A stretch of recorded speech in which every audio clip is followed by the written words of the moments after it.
In today's video, I'm going to teach you how to subtract numbers in Notion using the subtract operator. Let's start by opening Notion.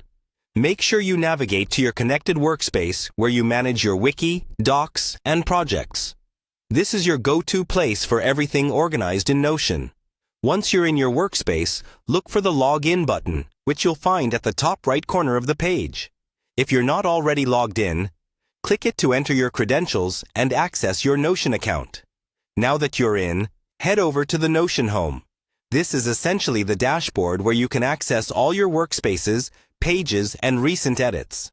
Once you're there, you'll want to find and click on the Database option.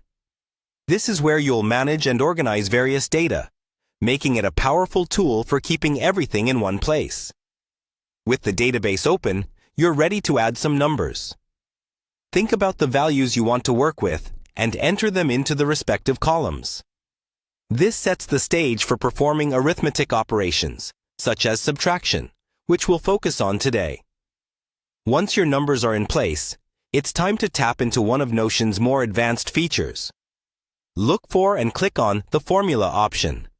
This is where the magic happens, allowing you to create dynamic calculations and automate processes within your database.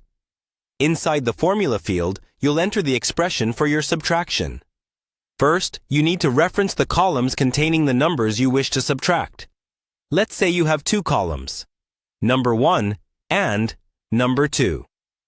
To perform the subtraction, your formula should look something like this: prop number 1, prop number 2. This tells Notion to take the value from column number 1 and subtract the value in number 2.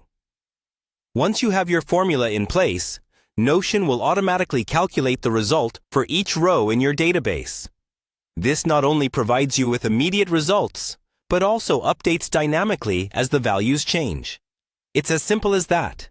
And there you have it. By following these steps, you've successfully set up a dynamic subtraction operation in Notion. Remember, Notion's flexibility with databases and formulas means you're not just limited to basic arithmetic. You can expand on this process by incorporating additional functions or creating more complex calculations as needed. As you continue using formulas in Notion, you'll find that it significantly streamlines processes and keeps numerical data organized and actionable. Thank you for joining me today to learn about using the subtract operator in Notion. I hope you found this video helpful as you manage your data more efficiently. See you next time.